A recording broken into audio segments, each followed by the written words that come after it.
बड़ी दुखद घटना है कि दुबई एयर शो के अंदर जो हमारा तेजस जो है वो मैनूवर दिखाते हुए, अपने कर्तव्य दिखाते हुए, कलाबाजी दिखाते हुए क्रैश हो गया है और उसके अंदर हमारे जांबाज पायलट है उनकी जान चली गई है।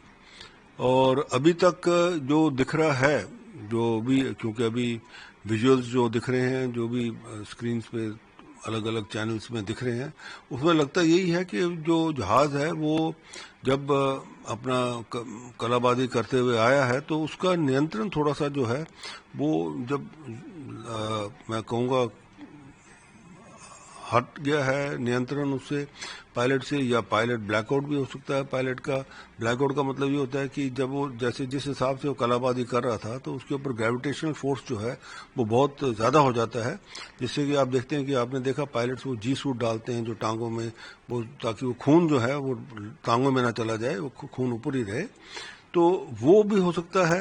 तो ये सारी बातें हैं उसके अंदर के, अब क्या हो है, क्यों हुआ है, वो कैसे हुआ है, ये तो जब कोर्ट ऑफ इंक्वायरी होगी उसका सारा जो है फ्लाइट डाटा रिकॉर्डर वगैरह और जो वॉइस कॉकपिट सीपीआर निकालेंगे वो, तो उसी के बाद पता लगेगा कि क्या एक्चुअल है। बट मेरी सहानुभूति है जो इनके पायलट के जो फैमिली है उनके साथ, कि इतना होनहार पायलट है हमारा जो बेचारा, उनको जान अपनी खोनी पड़ी। तो बहुत ही दुखद घटना है। Ill-fated Tejas crash a little while ago in Dubai has actually shaken up the whole system. One of the most prized display till yesterday by Tejas had won the hearts of the international aviation fraternity in Dubai. This maneuver, which the pilot was just executing a little while ago, he could not pull out of the barrel roll and the aircraft mushed into the ground. What could have been the cause? Only the court of inquiry would say. But the most disheartening thing is the report coming from the Indian Air Force a little while ago to say that it was a fatal crash wherein we have lost the pilot, which is very, very painful for all of us. The reasons could be mechanical. The reason could be the malfunction of fly-by-wire or any control surface. The sabotage angle would also be looked at by the court of inquiry team. The FDR and CVR would be extracted.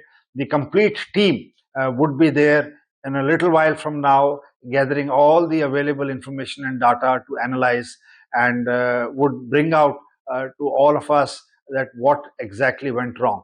At this stage, to speculate and to say what could have gone wrong is incorrect, and to having lost a brother in arm is very, very sad.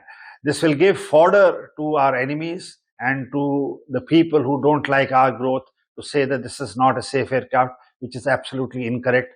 Tejas has been flying for last 15 years and is going to be the backbone. This is the first fatal crash of a Tejas. We had one before where the pilot ejected. It's absolutely safe, and I would like all of you to believe that this is one of such accident. ये जो air shows होते हैं इसके अंदर aircraft की जो ultimate limits हैं उनको टेस्ट किया जाता है। इसमें इसकी मैनूवरेबिलिटी भी आती है और कंट्रोलेबिलिटी भी आती है, और पूरा जहाज का मैक्सिमम जो कैपेबिलिटीज़ हैं और जो पोटेंशियल है उसको और पायलट दोनों को पूरी तरह से मैक्सिमम लिमिट्स तक उसको टेस्ट किया जाता है। तो ये हादसा जो हुआ है उसको जो 60 सेकंड का वीडियो जो सामने आया है उसके अंदर तकरीबन 55 सेकंड तक सब ठीक ठाक दिखाई दे रहा है, और उसके बाद लास्ट के 5 सेकंड में वो एक रोल लेता है और फिर उसके बाद राइट पॉजिटिव जी से वो लेफ्ट नेगेटिव जी का मैनूवर करने की कोशिश कर रहा है, और उस समय कहीं पर वो पिच डाउन हुआ है और उसके बाद उसको पुल अप करना चाहिए था। तो कहीं ना कहीं ऐसा लगता है कि इट इज़ टू प्रीमेच्योर, बहुत जल्दबाजी होगी कोई भी चीज़ कहने के लिए, लेकिन फिर भी ऐसे प्राइमा फेसी इस तरह से लगता है कि कोई ना कोई या तो कंट्रोल के अंदर समस्या हुई है, और या फिर ऐसा भी हो सकता है कि फ्लेम आउट भी हो सकता है, कोई कंट्रोल्स जो हैं कुछ ना कुछ तकनीकी खराबी भी हो सकती है।